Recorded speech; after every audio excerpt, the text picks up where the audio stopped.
Hi மக்களே, function தான் கிளம்புறோம். ஒரு விஷயம் சொல்லட்டுமா? இந்த நெக்லஸ் வந்து என் கல்யாணத்துக்கு எனக்கு போட்டது. இப்போ வருஷம் எத்தனைன்னா எங்களுக்கு 26 வருஷம் ஆச்சு. இப்போ தான் அந்த நெக்லஸை நான் எடுத்து போடுறேன். அதுக்கு முன்னாடி ரொம்ப வருஷம் ஆயிடுச்சு, போடவே இல்லை, அப்படியே வச்சுருந்தேன். அப்புறம் இன்றைக்கி சொன்னார் என் வீட்டுக்காரர், எதுக்காக நெக்லஸ் அப்படியே வச்சுருக்க, எடுத்து போட்டுக்கோ, போட்டால் தானே நல்லாயிருக்கும் அப்படின்னு சொல்லவும் இப்போ அவராக மாட்டி விட்டார். சரி, நான் போட்டுக்கிட்டேன். நல்லா கமெண்ட்டில் எப்படி இருக்குன்னு சொல்லுங்கள். இத்தனை வருஷம் ஆச்சுங்க, நான் ரொம்ப நாள் போடவே இல்லை நெக்லஸை. ரொம்ப இஷ்டப்பட்டு வாங்கினது.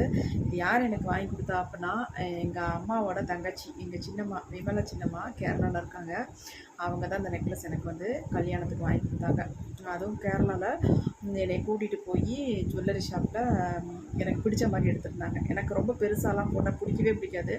எதுவாக இருந்தாலும் சின்னதாக சிம்பிளாக போடலாம் நினப்பேன். அப்போ தான் இந்த நெக்லஸ், அப்போல்லாம் யாருமே சின்னதாகவே போட மாட்டாங்க, பெருசாக தான் போடுவாங்க. ஆனால் நான் மட்டும் ரொம்ப சின்னதாக வாங்கியிருந்தேன். ரொம்ப அழகாக இருந்துச்சு. அப்படியே வச்சுருக்கேன், பார்ப்போம் இது யாருக்கு போக போகுதுன்னு தெரில.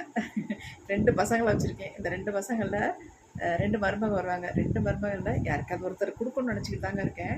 கண்டிப்பாக ஏதாவது ஒரு மருமகளுக்கு கொடுப்பேன் நான். சரி, பாய். நாங்கள் ஃபங்க்ஷன் போயிட்டு வந்துடுறோம்.